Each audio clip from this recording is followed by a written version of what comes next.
అథ మంత్రపాఠః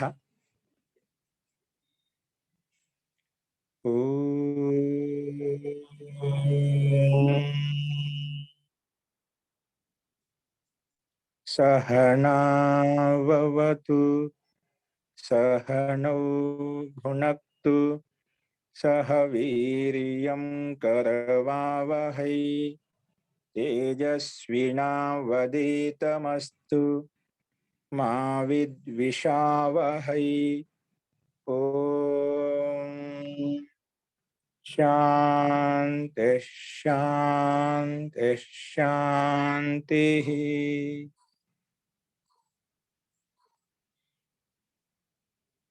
సర్వేభ్యో నమః.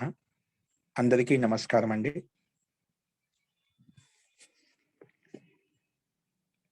నిన్న మనము యోగశ్చిత్త వృత్తి నిరోధ, యోగం అంటే చిత్తంలో ఉన్నటువంటి వృత్తులను నిరోధించడాన్ని యోగం అంటాము. ఆ యోగం అనేది రెండు రకాలుగా చెప్పుకున్నాము. ఒకటి సంప్రజాత యోగము, ఇంకొకటి అసంప్రజాత యోగం. దాన్నే సంప్రజాత సమాధి లేదా అసంప్రజాత సమాధి అని కూడా చెప్తాము. నిన్న అంతకంటే ముందు కూడా అథ యోగానుశాసనం అని చెప్పి, అథ అంటే ప్రారంభిస్తున్నాము. ఏం ప్రారంభిస్తున్నామంటే యోగానుశాసనం యొక్క శాస్త్రాన్ని ప్రారంభించబోతున్నాము, అంటే యోగం విషయం యొక్క అధికారాన్ని ప్రారంభించబోతున్నాం చెప్పుకున్నాము. అక్కడ యోగం అంటే సమాధి అని చెప్పాం. ఆ సమాధి ఎక్కడ ఉంటుంది అంటే చిత్తంలో ఉంటుంది అని చెప్పుకున్నాం. సార్వభౌమ చిత్తస్య ధర్మ. ఈ సమాధి అనేది చిత్తంలో అన్ని ధర్మాల్లో ఉంటుంది, చిత్తంలో అన్ని ధర్మాల్లో ఉంటుందని చెప్పుకున్నాం. కానీ ఆ చిత్తంలో ఉన్నటువంటి ధర్మాలు ఏంటివి అంటే అవి ఒక 5 అవస్థలు చెప్పుకున్నాము, 5 ధర్మాలు చెప్పుకున్నాము. చిత్తంలో ఉన్నటువంటి ధర్మాలు ఏంటివంటే, ఈ సమాధి చిత్తంలో ఎక్కడ ఉంటుందంటే క్షిప్తావస్థ, మూఢావస్థ, విక్షిప్తావస్థ, ఏకాగ్రవస్థ, నిరుద్ధవస్థ. ఈ 5 అవస్థలు చెప్పుకున్నాం, ఈ 5 ధర్మాలు చెప్పుకున్నాం. ఈ సమాధి అనేది ఈ 5 అవస్థల్లో ఉంటుంది, 5 అవస్థల్లో ఉంటుంది. అందులో ఏ అవస్థ అనేది యోగానికి ఉపయుక్తంగా ఉంటుంది, ఉపయోగకరంగా ఉంటుంది అంటే ఈ 5 అవస్థలు కలిగినటువంటి సాధకుడు యోగం చేయగలుగుతాడా లేదా? ఎవరు చేయగలుగుతారు? ఏ చిత్తంలో ఉన్నటువంటి అవస్థను బట్టి ఇక్కడ యోగ పక్షంలోకి వస్తుంది ఇక్కడ చెప్పుకోబోతున్నాం. నిన్న అదే చెప్పాము కూడా. క్షిప్తావస్థ, మూఢావస్థ ఈ రెండు ఇంటివి యోగ పక్షంలోకి రావు. క్షిప్తావస్థలో ఎందుకంటే రజోగుణం ఎక్కువగా ఉంటుంది కాబట్టి అత్యధికంగా ఉంటుంది, అక్కడ సత్వగుణం లేశమాత్రం కూడా ఉండదు. కాబట్టి ఆ క్షిప్తావస్థ కలిగినటువంటి చిత్తము ఎవరిదైతే ఉందో ఆ వ్యక్తి యోగం చేయలేడు, అందుకే యోగ పక్షంలోకి రాదు అని చెప్పాము. మూడవస్థ అనేది కూడా, మూడవస్థలో తమోగుణం అత్యధికంగా ఉంటుంది కాబట్టి ఈ మూడవస్థ కలిగిన చిత్తం కూడా సమాధి ఏదైతే ఉందో అది కూడా యోగ పక్షంలోకి రాదు. అంటే తమోగుణం అత్యధికంగా ఉన్నప్పుడు కూడా యోగం చేయలేము, అంటే అందుకే యోగ పక్షంలోకి రాదు అని చెప్పుకున్నాము. విక్షిప్త అవస్థ ఈ 2 అవస్థల కన్నా కొంచెం చాంచల్యం తక్కువగా ఉంటుంది, అయినప్పటికీ కూడా రజోగుణం ఎక్కువగా ఉండటం వలన అది కూడా యోగ పక్షంలోకి రాదు. ఈ రకంగా క్షిప్తావస్థ, మూడవస్థ, విక్షిప్త అవస్థ ఈ 3 అవస్థలు యోగ పక్షంలోకి రావని చెప్పాము. 4వ అవస్థ ఏకాగ్రావస్థ చెప్పాం. ఈ ఏకాగ్రావస్థలో మాత్రము చిత్తము సక్రియంగా ఉంటుంది కాబట్టి ఏ వస్తువు మీద, ఏ విషయం మీద అయితే నువ్వు కాన్సన్ట్రేషన్ చేశావో, ధ్యానం చేశావో ఆ వస్తువు యొక్క యథార్థ తత్వాన్ని తెలియజేస్తుంది అని చెప్పాం. సద్భూతం అర్థం ప్రద్యోతయతే అని చెప్పాను, అంటే వస్తువు యొక్క యథార్థ జ్ఞానం తెలియజేస్తుంది. అదేవిధంగా క్లేశాలను క్షీణింపజేస్తుంది, నశింపజేస్తుంది. ఇంకా కర్మ బంధనలకు ఏవైతే కారణాలు ఉన్నాయో అటువంటి కర్మ బంధనలను కూడా ఇది శిథిలం చేస్తుంది, అంటే వదులుగా చేస్తుంది, అంటే అటువంటి కర్మలు చేయకుండా శుభకర్మలు చేయిస్తుంది. ఇంకా మన చిత్తంలో ఉన్నటువంటి వృత్తులు నిరోధం వైపు తీసుకెళ్తుంది. అటువంటి స్థితి ఏదైతే ఉందో దాన్ని సంప్రజాత యోగం అని చెప్పుకున్నాము. ఇది ఏకాగ్రత అవస్థలో కలుగుతుంది. అంటే ఏకాగ్రత అవస్థ అనేది అతి ఉత్తమైంది, అంటే నిరోధం వైపు తీసుకెళ్తుంది, చిత్తంలో ఉండే వృత్తి నిరోధించేటువంటి వైపు తీసుకెళ్తుంది. అటువంటి ఒక విషయం మీద మనం కాన్సన్ట్రేట్ చేశాం కాబట్టి దీన్ని సంప్రజాత యోగం అని చెప్పాము. అదే ఆ చిత్తంలో ఆ ఒక్క విషయం కూడా ఉండకుండా సర్వవృత్తి నిరోధి, అన్ని వృత్తి నిరోధించినప్పుడు దాన్ని అసంప్రజ్ఞాత యోగం అని చెప్పుకున్నాం. అసంప్రజ్ఞాత యోగం ఎక్కడైతే ఒక విషయం ఉంటుందో దాన్ని సంప్రజాత యోగం అంటాము. దాన్ని సంప్రజాత సమాధి అన్న యోగం అన్న రెండు ఒకటి. యోగం చెప్పాను కదా, సమాధి అంటే యోగం, యోగం అంటే సమాధి. ఇక్కడ ఒక విషయం ఎక్కడైతే ఉంటుందో దాన్ని సంప్రజాత సమాధి అంటాము. ఆ ఒక్క విషయం కూడా ఉండకుండా సర్వవృత్తి నిరోధే, చిత్తంలో ఉండే అన్ని వృత్తులు నిరోధించినప్పుడు దాన్ని అసంప్రజ్ఞాత యోగము అంటాము. అక్కడ ఏ వృత్తి ఉండదన్నమాట, కేవలం ఆత్మస్వరూపంలో ఉంటుంది. చిత్తం అనేది, బుద్ధి అనేది, మనసు అనేది తన స్వరూపంలో లీనమై ఉంటుంది. దీన్ని అసంప్రజాత సమాధి అని చెప్పుకున్నాము. దీనికే మహర్షి పాణి ఈ రెండు రకాల యోగాలను, దీని యొక్క లక్షణం ఏంటి, ఇప్పుడు సంప్రజాత యోగం అని చెప్పావు, అసంప్రజాత యోగం అని చెప్పావు, వీటి యొక్క లక్షణం ఏంటి అని చెప్పినప్పుడు దీనికి సమాధానం చెప్పడం కోసం, లక్షణం చెప్పడం కోసం మహర్షి పతంజలి యోగ చిత్త వృత్తి నిరోధ అని చెప్పి మనకు ఈ సూత్రం రచించారు. ఇక్కడ స్పష్టంగా ఉంది, యోగ అంటే చిత్తంలో ఉన్నటువంటి వృత్తులు నిరోధించడాన్ని యోగం అంటాము. కాబట్టి ఆ చిత్తంలో ఉండే వృత్తులు నిరోధించడం యోగం అని చెప్పాం. కానీ ఇక్కడ సూత్రంలో చిత్తం శబ్దం, చిత్తం అంటే ఏమిటి, చిత్తంలో ఉండే వృత్తులు నిరోధించడాన్ని యోగం అని చెప్పావు. అసలు చిత్తం అంటే చిత్తంలో ఏముంటుంది, నువ్వు ఏముంటుందని యోగం అని చెప్తున్నావు. అంటే చిత్తంలో 3 గుణాలు ఉంటాయి. చిత్తంలో 3 గుణాలు ఉంటాయి. ఏ గుణాలంటే సత్వగుణం ఉంటుంది, రజోగుణం ఉంటుంది, తమో గుణం ఉంటుంది. ఈ 3 గుణాలు ఉంటాయి. ఆ 3 గుణాలను నియంత్రించి వాటిని, ఆ 3 గుణాల్లో ఉన్నప్పుడు మనకు ఏదో ఒకటి ఆలోచన, విచారం ఉంటుంది. ఆ 3 గుణాలను ఒక నియంత్రణలో, ఆధీనంలో ఉంచుకున్నప్పుడు, వాటిని నిలబెట్టినప్పుడు, నిరోధించినప్పుడు మనకు యోగం కలుగుతుంది అని చెప్పాము. అందుకే చిత్తంలో ఈ 3 గుణాలు ఉంటాయి. కానీ ఏ గుణం ఉన్నప్పుడు మనిషి యొక్క స్థితి ఏ విధంగా ఉంటుందని కూడా చెప్పుకున్నాము. ఒకవేళ సత్వగుణం అత్యధికంగా ఉండి రజోగుణంతో తమో గుణంతో యుక్తమైనప్పుడు మనకు ఐశ్వర్యం అనేది ఎక్కువగా ఇష్టం కలుగుతుంది. అంటే ఐశ్వర్యం అనేది ప్రియంగా ఉంటుంది. అంటే విషయాల పట్ల, ఐశ్వర్యం పట్ల మనకు ఆకాంక్ష, కోరిక కలుగుతుంది.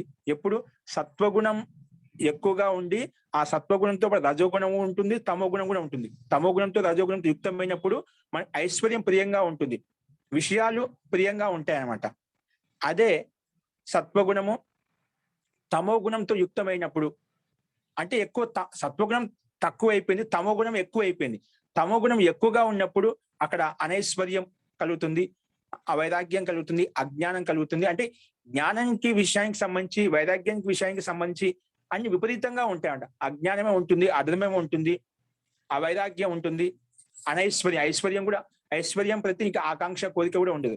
జడవత్తు అంటే ఒక అలాగే ఆలస్య ప్రమాదాలతో నిండి ఉండి యుక్తమై ఉంటాడు అన్నమాట. అందుకే అక్కడ ఇవన్నీ కూడా ఉండవు, తమోగుణంతో యుక్తమై ఉన్నప్పుడు.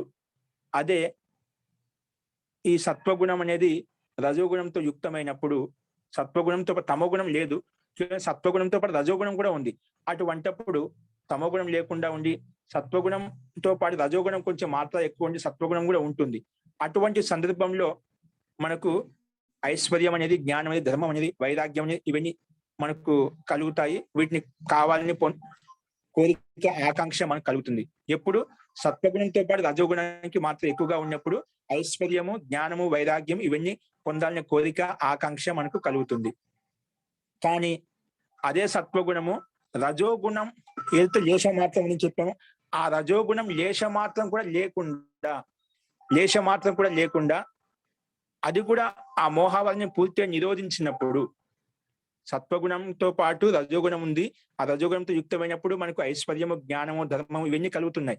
కానీ ఆ సత్వగుణంతో పాటు ఆ రజోగుణం కూడా పూర్తిగా నివారించినప్పుడు, తొలగించినప్పుడు, ఓన్లీ సత్వగుణమే ప్రధానంగా ఉన్నప్పుడు అప్పుడు మనకు వివేక ఖ్యాతి కలుగుతుందని చెప్పాను. వివేక ఖ్యాతి అంటే ఈ శరీరం వేరు, ఈ జీవాత్మ వేరు, రెండు పృథకత్వం, అన్యథా ఖ్యాతి, పురుష ఖ్యాతి కలుగుతుంది. పురుషుడు వేరు, జీవాత్మ వేరు అంటే ఈ శరీరం వేరు, జీవాత్మ వేరు అనే భావన మనకు కలుగుతుంది. అంటే చితిశక్తి వేరుగా ఉంటుంది, ఈ ఆత్మ, జీవాత్మ వేరుగా ఉంటుంది అనేది మనకు వివేఖ్యాతి కలుగుతుంది. పృథకత్వ భావన స్పష్టంగా అనుభూతి కలుగుతుంది. అటువంటి స్థితి ఎప్పుడు వస్తుందంటే సత్వజ్ఞానంలో ఉన్నప్పుడే మనకు ఆ అనుభూతి కలుగుతుంది. అంటే సత్వగుణం ప్రధానంగా ఉన్నప్పుడు, రజోగుణం లేనప్పుడు, తమోగుణం అంటే రజోగుణం, తమో లేశమాత్రం కూడా ఉండవు, ఓన్లీ సత్వగుణం ప్రధానంగా ఉన్నప్పుడు ఈ స్థితి వివేక ఖ్యాతి కలుగుతుంది.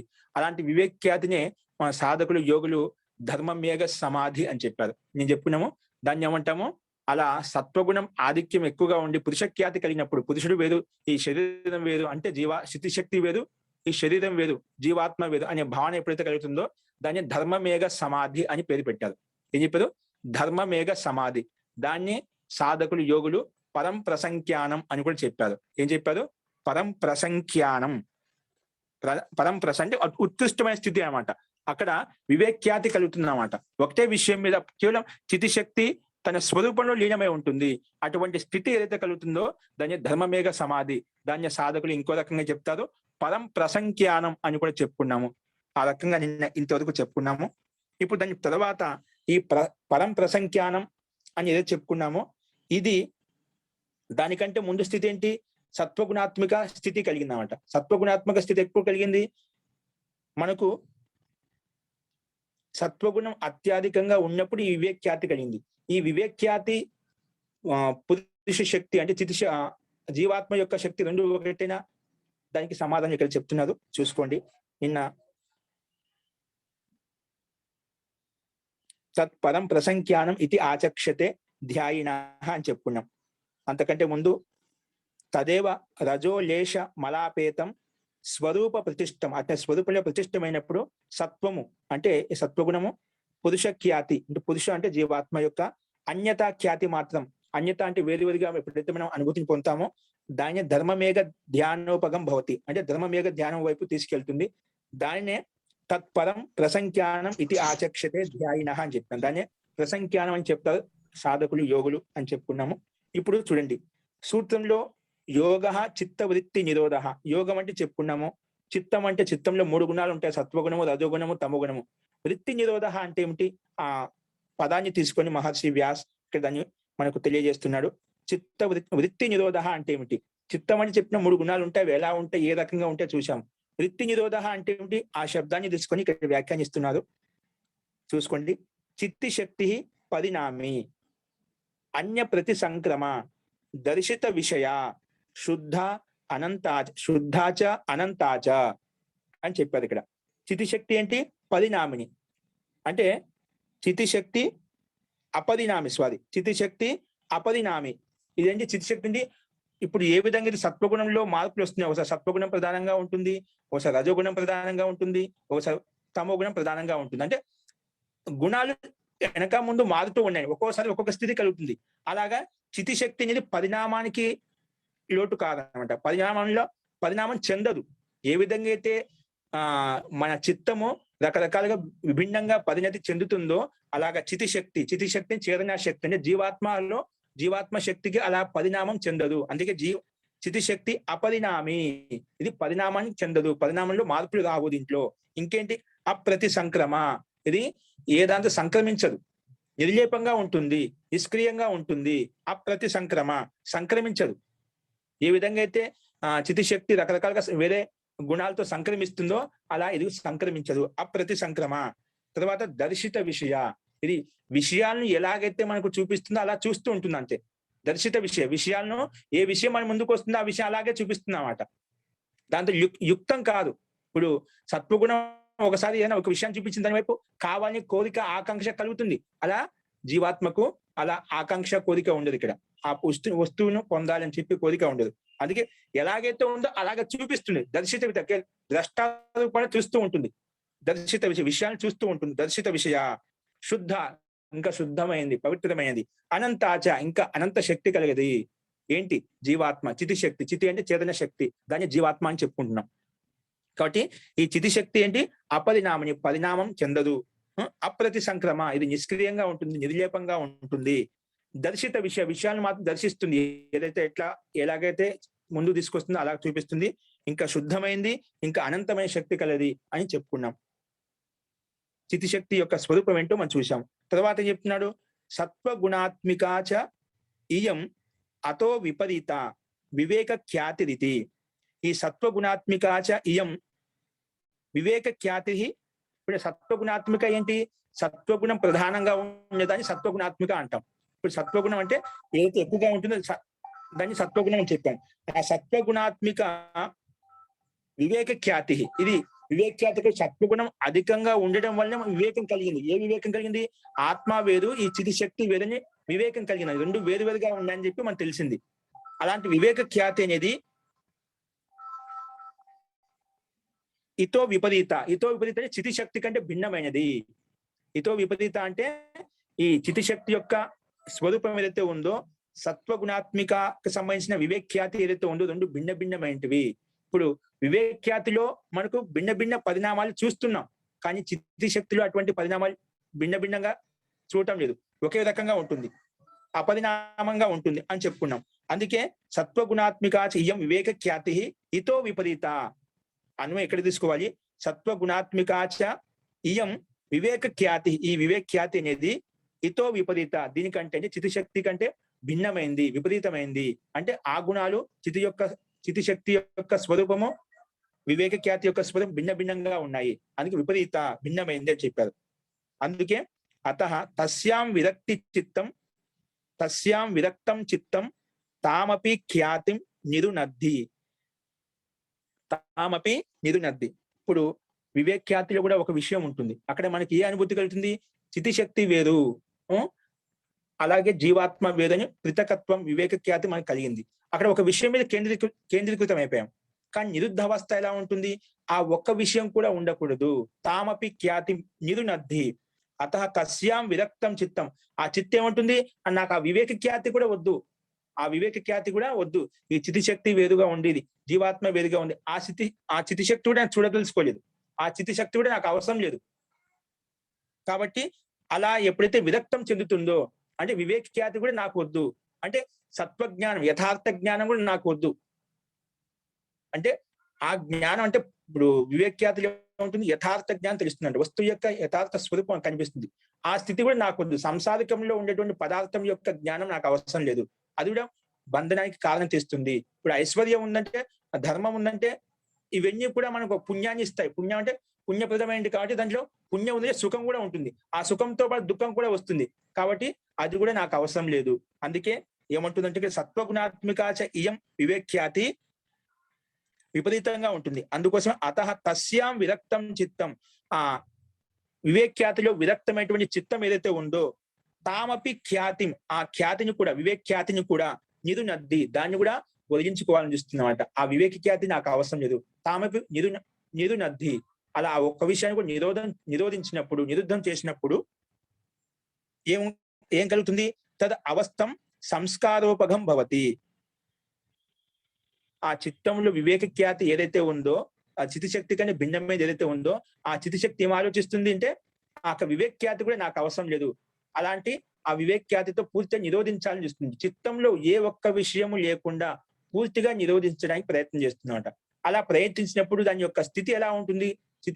చితిశక్తి యొక్క స్వరూపం ఏ విధంగా ఉంటుందంటే తద్ అవస్థం, అలాంటి అవస్థ కలిగిన చితిశక్తి యొక్క స్వరూపం సంస్కారోపగం భవతి.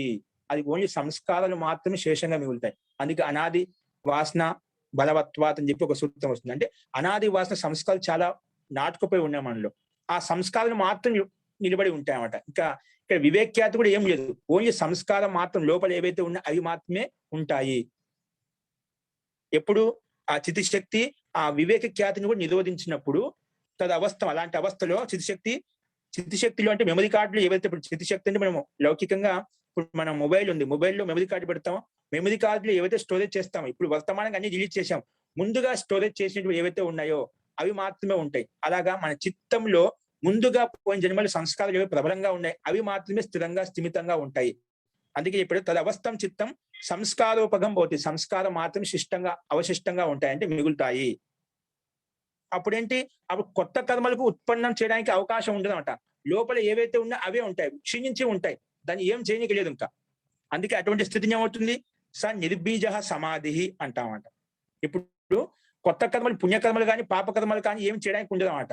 ఎందుకంటే ఆ వివేక ఖ్యాతి ఉన్నప్పుడు నువ్వు పుణ్యమైన పనులు చేయాలని చెప్పి నీకు కోరిక, ఆకాంక్ష పుడుతుంది. చెప్పాం కదా, సత్వగుణంతో పాటు రజోగుణం ఆధిక్యం వచ్చినప్పుడు ఐశ్వర్యం ప్రియంగా ఉంటుంది, ధర్మం చేయాలనిపిస్తుంది, జ్ఞానాన్ని పొందాలనిపిస్తుంది, ఇంకా ఐశ్వర్యం అనే ప్రియంగా ఉంటుంది, ఇవన్నీ చేయాలనిపిస్తుంది. సంసారంలో ఉండేటువంటి అన్ని వైభవాలను, ఐశ్వర్యాలను అనుభవించాలనిపిస్తుంది అన్నమాట.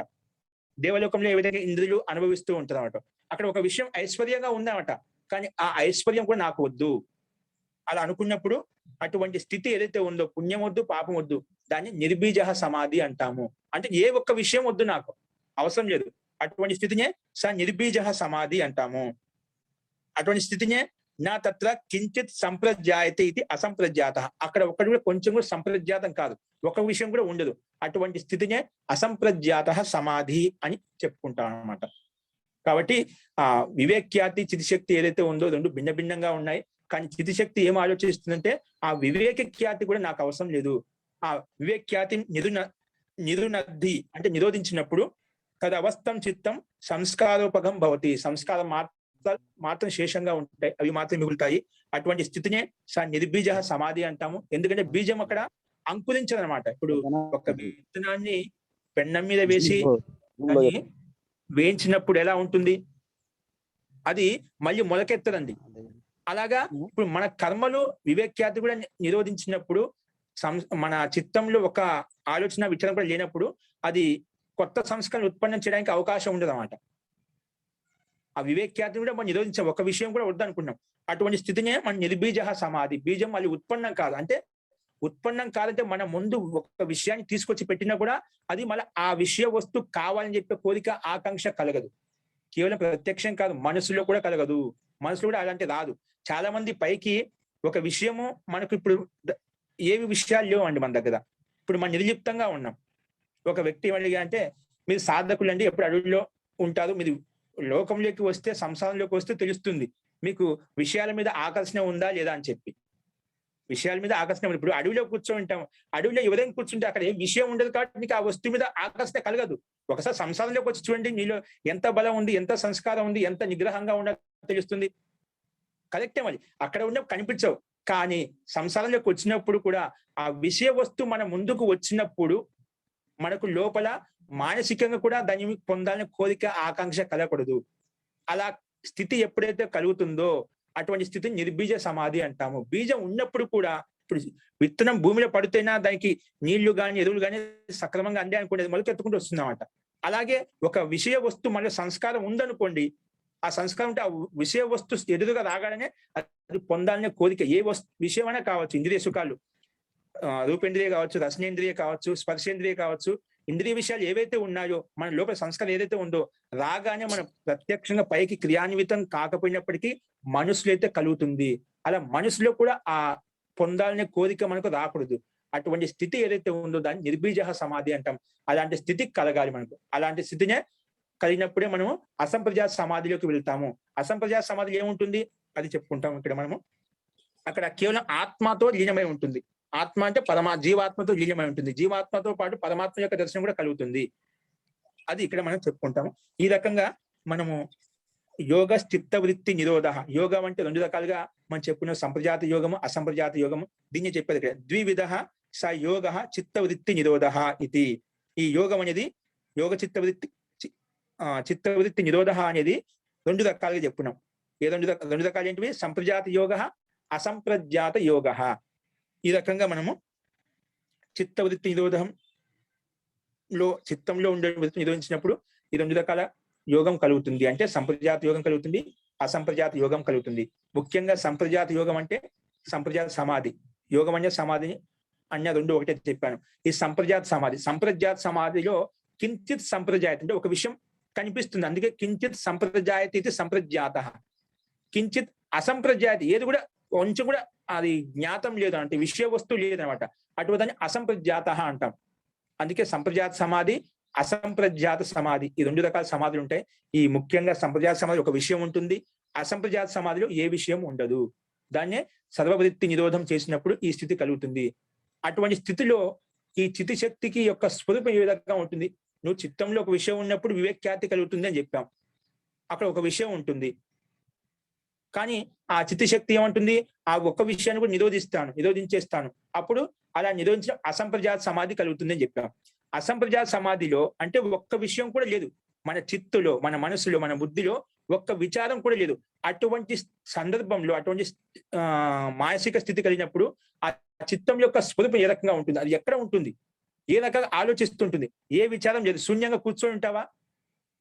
అప్పుడు మనసు యొక్క పరిస్థితి ఏంటి? మనసు యొక్క స్వభావం ఏంటి? కిం స్వరూప, అది ఏ రకంగా ఉంటుంది? అది మనం నెక్స్ట్ సూత్రంలో చూద్దామండి. చూడండి నెక్స్ట్ ఏం చెప్పారు ఇక్కడ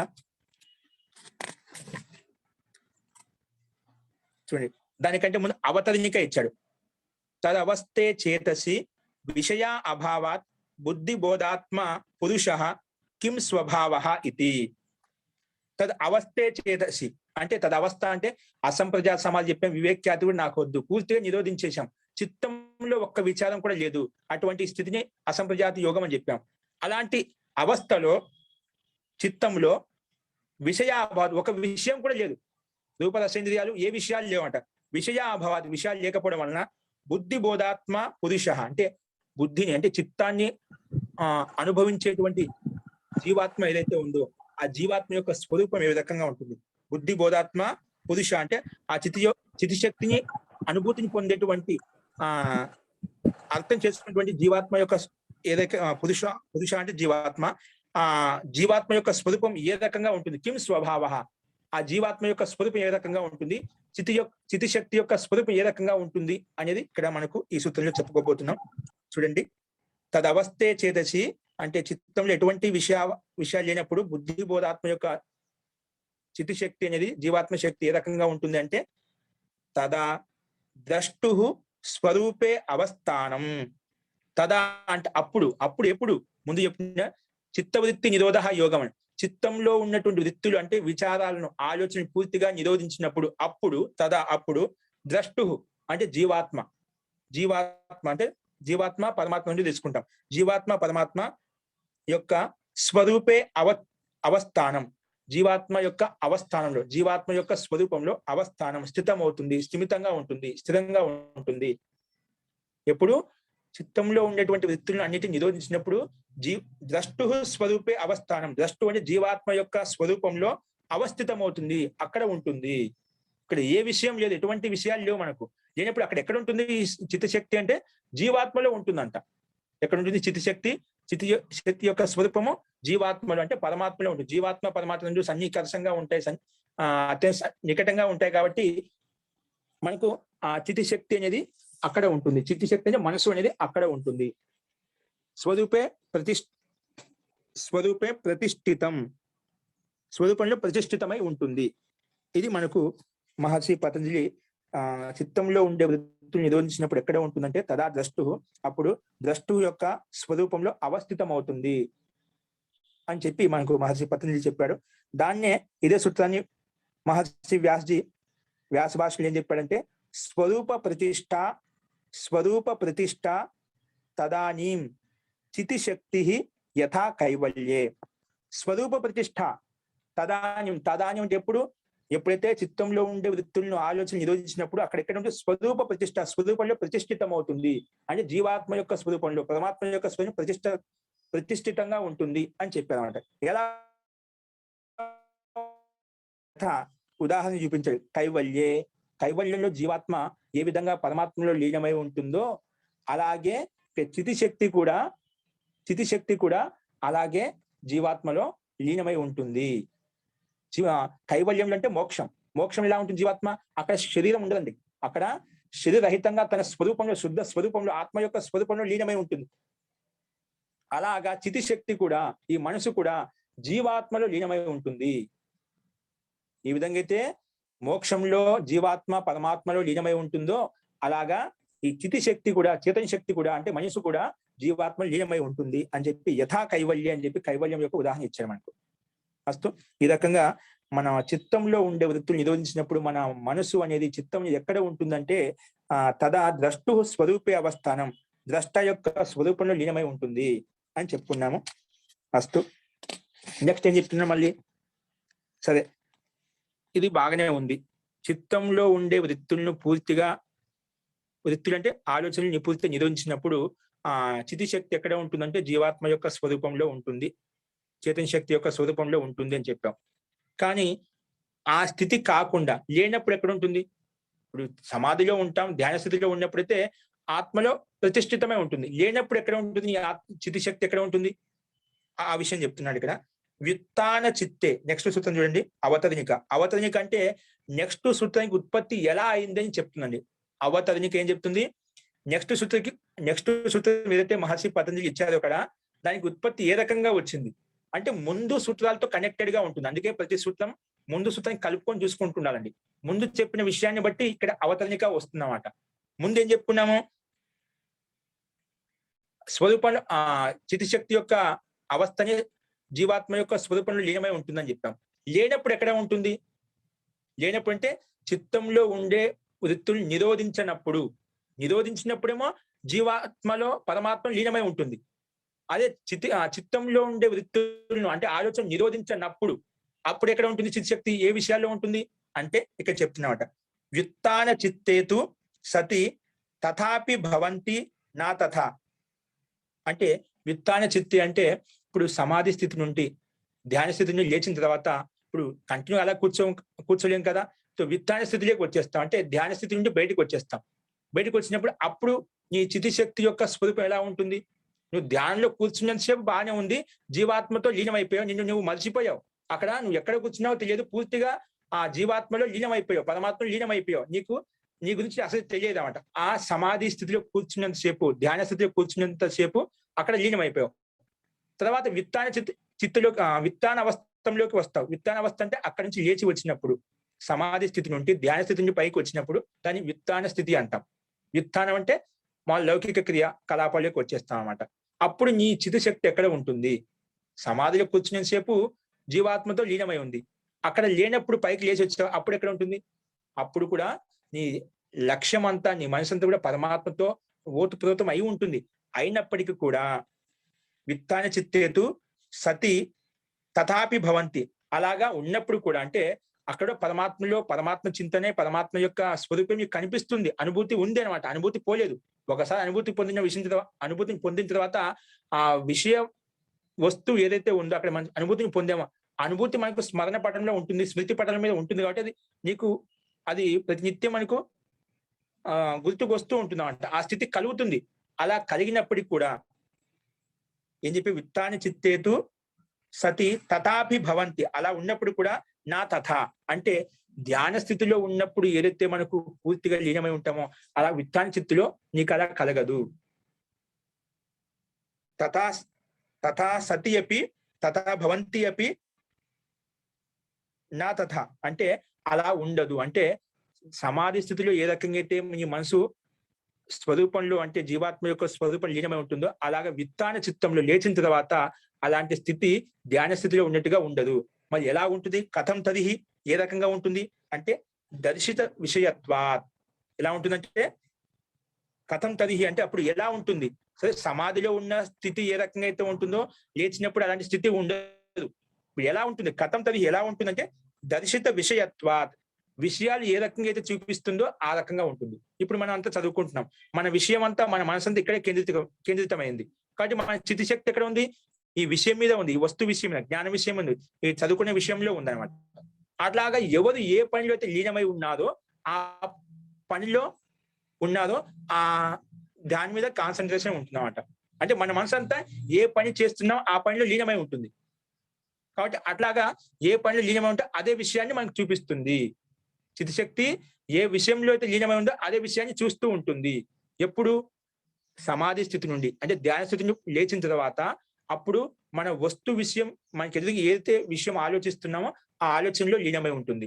మిగతా సందర్భాలు యోగం ధ్యాన స్థితిలో మాత్రమే, సమాధి స్థితిలో మాత్రమే పరమాత్మతో లీనమై ఉంటుంది. పరమాత్మతో లీనం కానప్పుడు విత్తాని స్థితిలోకి వచ్చినప్పుడు అంటే కంచి లేచి వచ్చినప్పుడు ఎక్కడ ఉంటుంది? నువ్వు ఏ విషయంలో అయితే పని చేస్తున్నా ఆ విషయంలో ఉంటుంది. అక్కడ అదే విషయాన్ని చూస్తూ ఉంటుంది. చిత్తానికి ఏదో ఒక పని కావాలి, ఏదో ఒక పని చేస్తుంది, ఈ విషయాల మీద ఉంటుంది లేదా ఆ పరమాత్మలో ఉంటుంది. నువ్వు పరమాత్మ నుంచి పక్కకు వచ్చావు, ధ్యాన స్థితి నుండి పక్కకు వచ్చావు, అప్పుడు ఏముంటుంది? దర్శిత విషయత్వ, ఏ విషయాన్ని దర్శిస్తావో అదే కనిపిస్తుంది. అది ఇక్కడ మహర్షి పతంజలి ఇక్కడ చెప్తున్నాడు మనకు. వృత్తి సారూప్యం ఇతరత్ర. వృత్తి అంటే వృత్తులు అంటే ఆలోచనలు ఎక్కడ ఉంటాయి? ఇతరత్ర, నువ్వు ఎక్కడైతే మనసు పెట్టావు, ఏ పనులు అయితే లీనం చేసావో అదే విషయాన్ని చూస్తూ ఉంటుంది. ఏది? చిత్తము, నీ మనస్సు. నువ్వు ఏ పనిలో అయితే లీనమయ్యావో ఆ పనిలో లీనమవుతుందామంట, అదే విషయాన్ని చూస్తుంది. ఎప్పుడు? విత్తాన అవస్థ అంటే సమాధి నుండి బయటకు వచ్చిన అవస్థలో విషయాన్ని చూస్తుంది. అందుకే వృత్తి సారూప్యం. వృత్తి అనేది సారూప్యం ఇతరత్ర అంటే ఏకాగ్రత అవస్థ ఇంకా నిరుద్ధ అవస్థ కంటే భిన్నమైన స్థితి ఏదైతే ఉందో ఆ రెండు అవస్థలో క్షిప్తావస్థలో ఉండొచ్చు, మూడావస్థలో ఉండొచ్చు, లేదా అంతకన్నా ఉత్తమమైన స్థితి కొంచెం ఒక విషయం మీద ఉండొచ్చు అనమాట. ఏదో ఒక అవస్థలో ఉంటుందన్నమాట. నీ వృత్తి ఎక్కడ ఉంటుందంటే ఏకాగ్రత అవస్థ, నిరుద్ధ అవస్థ కంటే భిన్నమైన స్థితి. నువ్వు ఏ విషయాన్ని అయితే చూస్తున్నావో, ఏ విషయాన్ని గ్రహిస్తున్నావో అక్కడ ఉంటుంది. ఏంటి నీ వృత్తి అనేది, నీ వృత్తి అంటే ఆలోచన, వ్యాపారం, క్రియాకలాపం, దాన్ని వృత్తి అంటాం ఇక్కడ. ఆ వృత్తి ఎక్కడ ఉంటుంది? నువ్వు ఏ విషయాన్ని అయితే కాన్సన్ట్రేట్ చేశామో, ఏ విషయాన్ని, అది అది పుణ్యం కావచ్చు, పాపం కావచ్చు, ధర్మం కావచ్చు, అధర్మం కావచ్చు. అంటే నువ్వు ఏ విషయాన్ని అయితే చూస్తున్నావు అదే విషయాన్ని చూపిస్తుంది. ఓకే. సో అందుకే వృత్తి సారూప్యం ఇతరత్ర. నీ చిత్తంలో ఉన్నటువంటి వృత్తులు నిరోధించినప్పుడు నీ చిత్తం ఎక్కడ ఉంటుందో వృత్తి సారూప్యం. వృత్తి సారూప్యం అంటే వృత్తి ఏదైతే చూపిస్తుందో అదే వృత్తిలో ఉంటుంది, అదే విషయంలో ఉంటుంది అని చెప్పుకున్నాం. ఇతరత్ర అంటే ఇక్కడ ఇతరత్ర అన్నప్పుడు ఏకాగ్రత అవస్థ, నిరుద్ధావస్థ కంటే భిన్నమైన స్థితిలో, ఏకాగ్రత అవస్థ, నిరుద్ధావస్థ కంటే భిన్నమైన స్థితి ఏదైతే ఉందో అక్కడ ఉంటుంది అని మనం ఈ సూత్రంలో చెప్పుకున్నాము. దీనికి భాష్యం వ్యాస్ మహర్షి ఏ రాసో చూద్దాము. వృత్తి సారూప్యం ఇతరత్ర, నిరుద్ధావస్థ, ఏకాగ్రత అవస్థ కంటే భిన్నమైన స్థితి ఏదైతే ఉందో దాన్ని విత్థానావస్థ అంటాం. ఆ విత్థానావస్థలో జీవాత్మ వృత్తులను చూస్తుంది. అంటే మనసుని ఏ విషయాన్ని అయితే కాన్సన్ట్రేట్ చేస్తుందో ఆ విషయాన్ని చూస్తుంది అని చెప్పుకున్నాము. ఇప్పుడు ఇదే విషయాన్ని మహర్షి వ్యాస్ ఏం చెప్తున్నా అంటే చూసుకోండి. వ్యుత్థానే యా చిత్త వృత్తయ అంటే వ్యుత్థానవస్థలో, అంటే ఏకాగ్రత అవస్థ, నిరుద్ధావస్థ కంటే భిన్నమైన అవస్థ వ్యుత్థానవస్థ. అంటే అక్కడ సమాధి స్థితిలో లేము, ఏకాగ్రత అవస్థలో లేము. అటువంటి అవస్థను వ్యుత్థానవస్థ అంటే సామాన్య లౌకిక వ్యవహారంలో ఉన్నాం, సామాన్య స్థితిలో ఉన్నాం. అప్పుడు వ్యుత్థానే యా చిత్తవృత్తయ, నీ వ్యుత్థానవస్థలో ఏవైతే చిత్తవృత్తులు ఉన్నాయో, అంటే నీ చిత్తంలో అంటే నీ మనసులో ఏవైతే ఆలోచనలు ఉన్నాయో, తద్ అవిశిష్ట వృత్తి పురుష. తద్ అవిశిష్ట వృత్తి అంటే అప్పుడు దాంట్లో భిన్నం కాదు. నువ్వు ఏ విషయంలో అయితే లీనమై, ఇప్పుడు చదువుకున్న విషయం లీనమైంది, అక్కడ ఆత్మ పరమాత్మ ఇక్కడ ఏం లేవు మనకు. అక్కడ ఆ స్వరూపంలో ప్రతిష్ఠితం కాదు, మనకి ఈ చదువు విషయంలో ప్రతిష్ఠితం అయిపోయింది. అలాగే ప్రతి ఒక్కరు ఏ విషయంలో లీనమయ్యేదో దాంతో అవిశిష్ట వృత్తి, దాంతో భిన్నంగా ఉండదు, దాంతో లీనమై ఉంటుంది. తద్ అవిశిష్ట వృత్తి పురుష. జీవాత్మ ఎలా ఉంటుంది, చిత్తశక్తి ఎలా ఉంటుంది, ఏ విషయం మీద అయితే చూపిస్తుందో ఆ విషయం మీద కాన్సన్ట్రేషన్ అక్కడ యుక్తమై ఉంటుంది అని ఇక్కడ ఈ వాక్యం చెప్పుకున్నాం. వ్యుత్థానే యా చిత్తవృత్తయ, వ్యుత్థాన అవస్థలో అంటే సామాన్య లౌకిక అవస్థలో చిత్తవృత్తులు అంటే ఏవైతే వృత్తులు ఉన్నాయో అవిశిష్ట వృత్తి, ఆ వృత్తుల్లోనే ఏ విషయంలో అయితే ఉన్నా ఆ వృత్తుల్లోనే లీనమై ఉంటుంది. ఎవరు? పురుష అంటే చిత్తశక్తి లీనమై ఉంటుంది.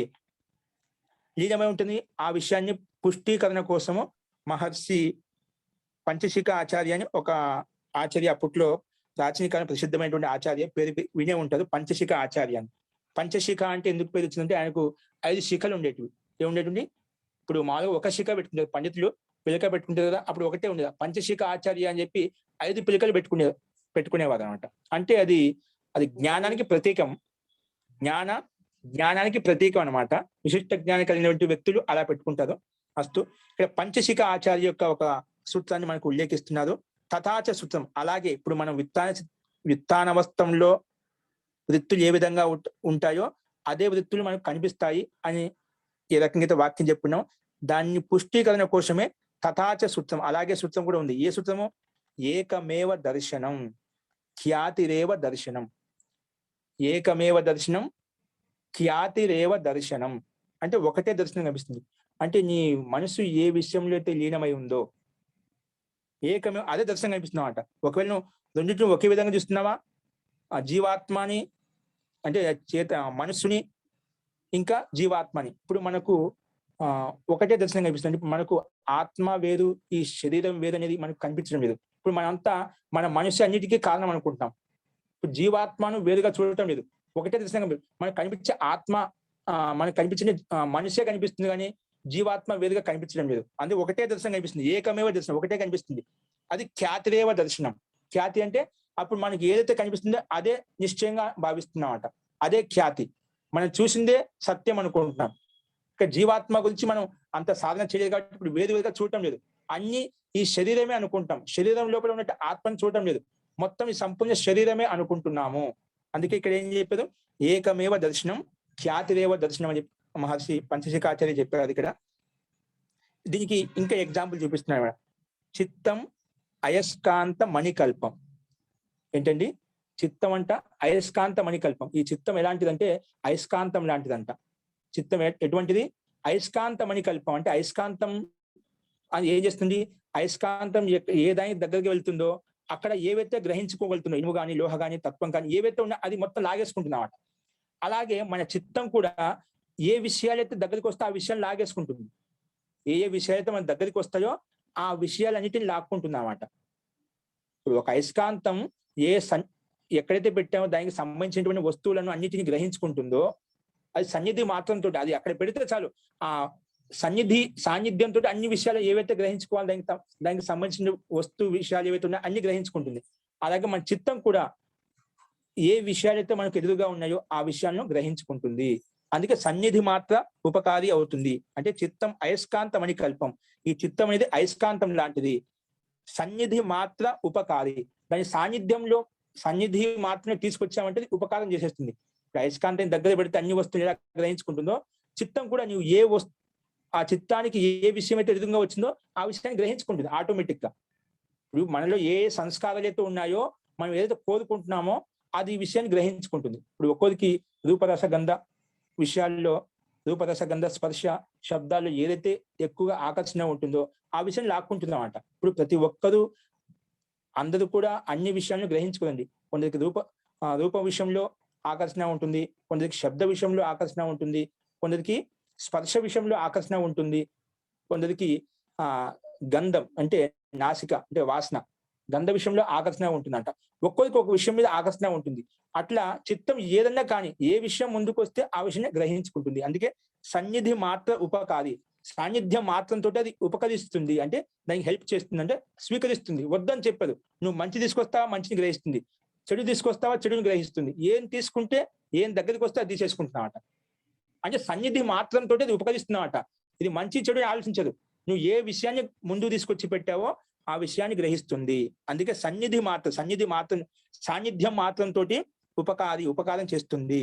ఇంకా దృశ్యత్వేన స్వం భవతి, అలా దగ్గరికి వచ్చినప్పుడు ఇదే నా స్వరూపం అనుకుంటాం అన్నమాట. ఇప్పుడు ఒక వ్యక్తి మీద ఆకర్షణ కలిగింది అనుకోండి, అన్ని పూర్తిగా సమర్పితమైపోయి అన్ని సర్వస్వం నువ్వే అనుకుంటాం. ఇప్పుడు పిల్లల్ని ఎక్కువగా ప్రేమిస్తుంటాం, అన్ని నాకు, వాళ్ళకి ఏం జరిగినా మనకు ఏదో నష్టం జరిగినట్టుగా భావిస్తాం. ఇప్పుడు మన అనే భావన ఎక్కడైతే ఉందో, పిల్లల మీద కావచ్చు, ఒక సంపత్తి మీద కావచ్చు, మనకు పిల్లలకు కానీ సంపత్తి కానీ ఏది నష్టం జరిగినా నాకు జరిగినట్టుగా భావన కలుగుతున్నాం అంట. అంటే పూర్తిగా వేరుగా చూడటం లేదు. అందుకే ఆ రకంగా అధికారాన్ని చూపిస్తుంది. ఆ విషయం ఏదైతే ఉందో మన అనే భావన కలిగినప్పుడు మనకు అంత పూర్తిగా అధికారాన్ని మనకు ముందుకు వస్తుంది.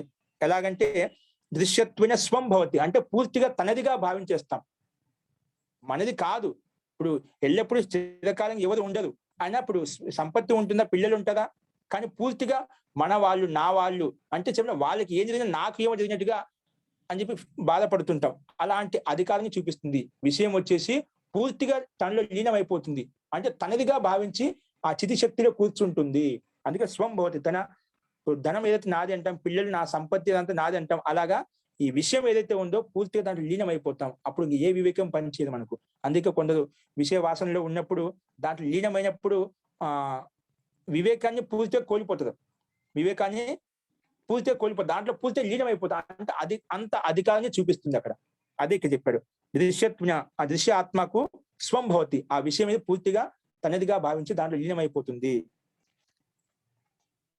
దృశ్యత్వ స్వం భవతి పురుషస్య స్వామిన, ఆ పురుష స్వామి ఆ జీవాత్మ యొక్క స్వరూపం, ఆ జీవాత్మ ఏదైతే ఉందో, చితిశక్తి ఏదైతే ఉందో ఆ విషయ వస్తు దాంట్లో పూర్తిగా పురుషునికి జీవాత్మకి పూర్తిగా లీనమైపోతుంది. అందుకే పురుషుడు కూడా, జీవాత్మ కూడా ఆ విషయం ఏదైతే ఉందో ఆ విషయాన్ని చూస్తుంది, కానీ మిగిలిన విషయాలు చూడమాట. ఇది తప్పు, ఇది ఒప్పని చూడదు.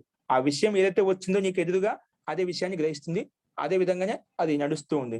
అందుకే ఈ మనసు అన్నిటికీ కారణం. మనః ఏవ మనుష్యానాం కారణం బంధ మోక్షయో, మనః ఏవ మనుష్యానాం కారణం బంధ మోక్షయో. ఈ మనసు అనేది ఒక సంసార బంధనం తీసుకుని రావాలన్నా, మోక్షం వైపు తీసుకోవాలన్నా, అది నువ్వు ఏది తీసుకొస్తే అది తీసుకుంటున్నావట. చెప్తేదా, అది నువ్వు మంచి తీసుకొచ్చే మంచి గ్రహిస్తుంది, చెడు తీసుకొచ్చి చెడు గ్రహిస్తుంది. అదే చెప్తున్నా. వృత్తి సారూప్యం అనేది నువ్వు ఏ విషయాన్ని చూస్తే ఆ విషయంలో లీనమైపోతుంది. జీవాత్మ కూడా సన్నిధి మాత్రంగా ఉపకారం చేస్తుంది. అదే చెప్పాడు ఇక్కడ. పురుషస్య స్వామినః దృశ్యత్వేన స్వం భవతి, దృశ్య రూపంలో తనదిగా పూర్తిగా అధికారాన్ని చూపిస్తుంది. సో అటువంటి స్థితిలో ఏమవుతుంది? తస్మాత్ చిత్త వృత్తి బోధే పురుషస్య అనాది సంబంధో హేతు. అందువల్లనే తస్మాత్ చిత్త వృత్తి బోధే, ఆ చిత్తంలో ఉండేటువంటి విచారాలు ఏవైతే ఉన్నాయో వాటిని అర్థం చేసుకోవడంలో పురుషస్య అనాది సంబంధో హేతు, ఆ ఆ పురుషుడికి ఆ ఆ సంస్కారాలకు అనాది సంబంధం ఉందని తెలుస్తుందన్నమాట. ఇప్పుడు కొందరికి చాలా ఆలోచనలు మనకి ఇప్పుడు వచ్చేటివి కాదండి. ఇప్పుడు వచ్చేటివి కాదు. కొన్ని మనకు తెలియకుండానే మనలో సంస్కారం ప్రబలంగా ఉండటం వలన అనుకోకుండా అది అప్పుడప్పుడు క్రియేట్ అవుతుందన్నమాట. ఆ విషయ వస్తువు మీద ఆకర్షణ కలుగుతుందన్నమాట. అంటే ఆ సంస్కారము ఎప్పటినుంచో అనాది కాలం నుంచి ఉంది కాబట్టి, ఆ కారణం వల్ల ఇప్పుడు ఈ జీవాత్మతో యుక్తం అయిపోయిందన్నమాట. కాబట్టి ఈ అనాది సంబంధం అనేది మనకు ఉంది కాబట్టి పురుషస్య అనాది సంబంధో హేతుః.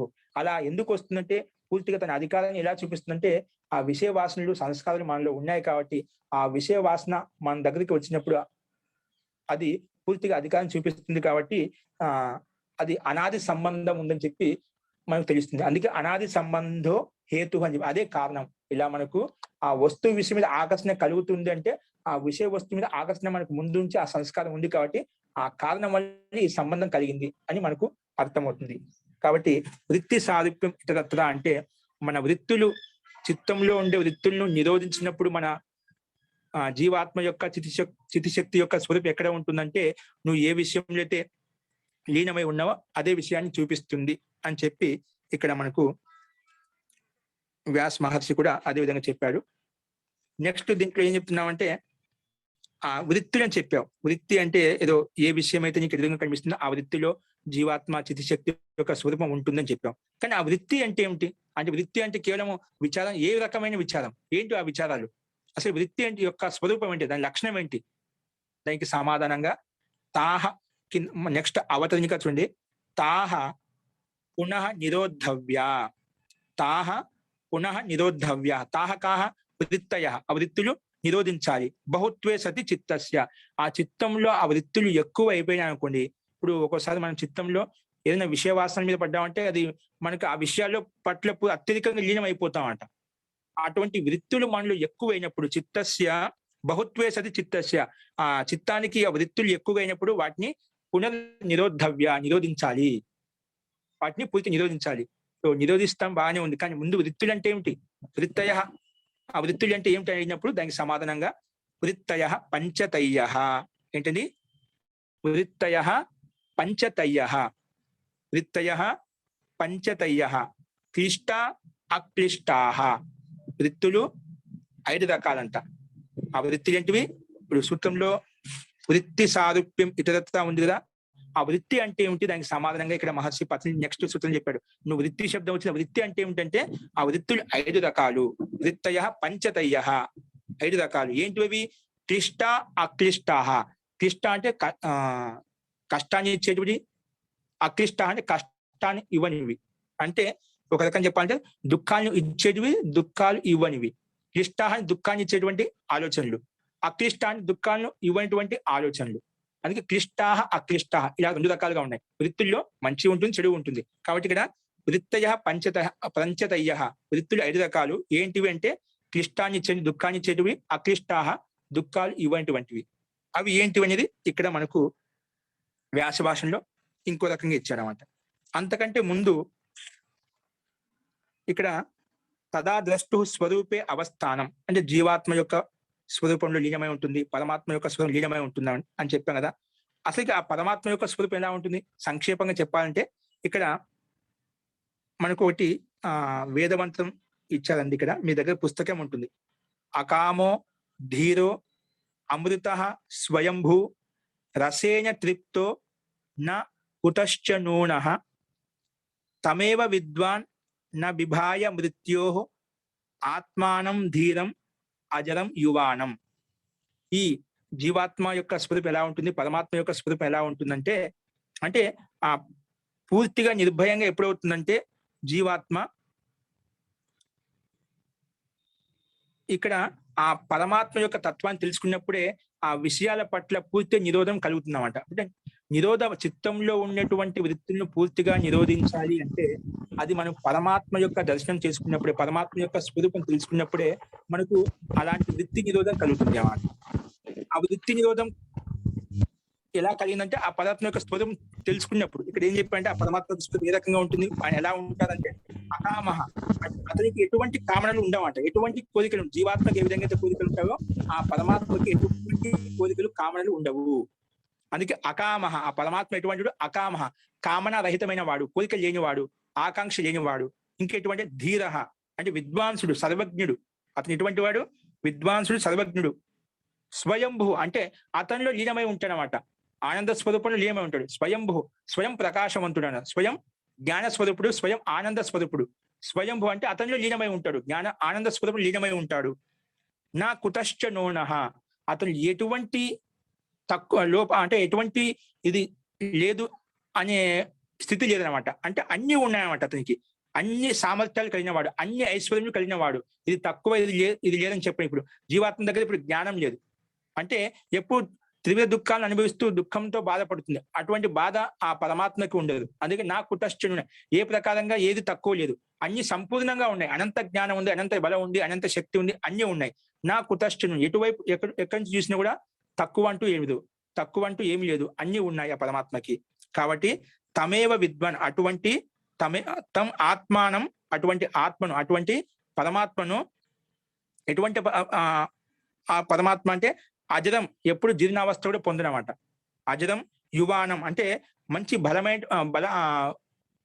బలయుక్తమైనటువంటి వాడు, సామర్థ్యయుక్తమైనటువంటి అటువంటి జీర్ణ శరీరం కానటువంటి బలవంతమైనటువంటి జ్ఞానవంతమైనటువంటి ఆత్మని తెలుసుకునే విద్వాంసులు నా బిభాయ మృత్యు నుండి భయపడదు. మృత్యు నుండి భయపడకుండా ఆత్మలో పరమాత్మ లీనమైపోతారు అని చెప్పి ఇక్కడ మనకు ఈ వేద మంత్రం, యజుర్వేద మంత్రంలో మనం చెప్తున్నాం. అంటే మృత్యు దుఃఖం నుండి భయమే కలగదన్నమాట. ఆ మృత్యు దుఃఖం ఎప్పుడు కలుగుతుందంటే ఆ పరమాత్మ యొక్క తత్వాన్ని తెలుసుకున్నప్పుడే మృత్యు అనేది భయం కలుగుతుంది. కాబట్టి ఇది దుఃఖం అనేది, ఈ దుఃఖాల నుంచి నివృత్తి కావాలంటే ఆ పరమాత్మను దర్శించినప్పుడే ఈ దుఃఖాలు, త్రివిధ దుఃఖాలు ఏవైతే చెప్పినా, ఆధ్యాత్మికము, ఆది దైవికము, ఆది భౌతికం అని చెప్పి ఆ త్రివిధ దుఃఖాల నుంచి మనము దూరంగా ఉండవచ్చు, దూరంగా వెళ్ళవచ్చు. అది అందుకే ఆ వృత్తిలో, చిత్తంలో ఉండేటువంటి వృత్తిని పూర్తిగా నిరోధించాలి అంటే కూడా మనము ఆ పరమాత్మను దర్శనం చేసుకున్నప్పుడే ఆ స్వరూపంలో ప్రతిష్ఠితం కాగలము. కాబట్టి ముందు స్థితి చూపిస్తున్నాడు మనకి ఏ అవస్థలు ఉన్నాయి, ఈ అవస్థల్లోకి వెళ్ళాలంటే మనం ఏమి చేయాలని మనకి సాధనాపాదం చెప్తుంది. ఇక్కడ ఊరికే స్వరూపం చూపిస్తున్నాడు. ఇవన్నీ మనకు వచ్చేస్తాయి, ముందు ఇలా ఇలా ఉంటుందని చెప్పుకుంటూ వెళ్తున్నామంట. ముందు రెండు సంప్రదాయ సమాధి, అసంప్రదాయ సమాధి అని చెప్పాము. సంప్రదాయ సమాధిలో ఒక విషయం ఉంటుంది, అసంప్రదాయ సమాధిలో పూర్తిగా పరమాత్మ లీనమై ఉంటాము. పరమాత్మ ఎటువంటి స్వరూపం కలిగిన వాడంటే మనం చెప్పుకున్నాం, అతనిలో అన్ని రకాలుగా ఐశ్వర్యాలు ఉంటాయి, అతనిలో ఏ తక్కువ అంటూ ఏముంది, అన్ని సామర్థ్యాలు ఉంటాయి. అటువంటి ఆత్మను దర్శించుకున్నప్పుడే మనకు ఈ చిత్తంలో ఉండేటువంటి వృత్తిని పూర్తిగా నిరోధించుకోగలుగుతాము, స్థిరంగా ఉండగలుగుతాం అని చెప్పుకున్నాము. కాబట్టి ఇదే ప్రక్రియ మనకు సమాధి యొక్క పరిస్థితి ఎలా ఉంటుంది, సమాధిలో ఉన్నప్పుడు మన మనసు ఏ రకంగా ఉంటుంది, సమాధి లేనప్పుడు ఏ రకంగా ఉంటుంది అని చెప్పుకుంటూ వస్తున్నాం. అందులోనే సమాధిలో ఉన్నప్పుడు చెప్పాము తదా ద్రష్టు స్వరూపే అవస్థానం, స్వరూపంలో లీనమై ఉంటుంది. లేనప్పుడు ఎక్కడ ఉంటుందంటే వృత్తుల్లో ఉంటుంది. మనం ఏ వృత్తుల్లో అయితే ఉన్నామో, ఏ ఆలోచనలో అయితే ఉన్నామో, ఏ విషయంలో అయితే ఉన్నామో ఆ విషయాన్ని చూపిస్తుంది అని చెప్పాము. ఆ వృత్తులు ఏంటివి అంటే 5 రకాలు చెప్పాము. క్లిష్ట, అక్లిష్టాహ, అవి 5 రకాలు. 5 రకాలు ఏంటి అనేది వ్యాస భాష్యం ఏం చెప్తుంది మనం రేపు చూద్దామండి. కాబట్టి ఇటువంటి స్థితిని మనం అనుభూతిని పొందాలి అంటే ఇంకా లక్షణాలు మనకు తెలుస్తూ ఉంటాయి.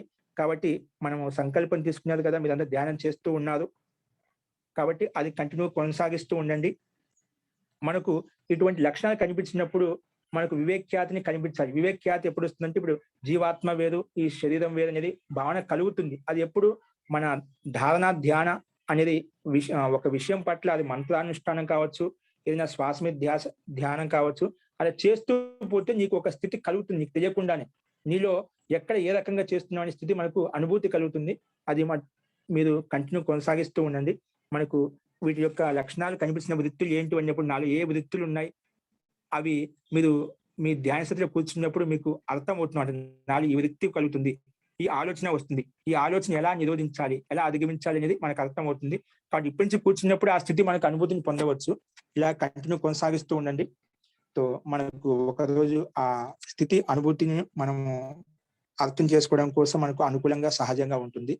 అస్తు. ఇంకా ఎవరికైనా సందేహం ఉంటే మంత్రపాఠం అయిపోయిన తర్వాత చూద్దామండి. మంత్రపాఠ. ఓం సర్వే భవంతు సుఖినః, సర్వే సంతు నిరామయాః, సర్వే భద్రాణి పశ్యంతు का भाग भवे। ओम शांति शांति शांति।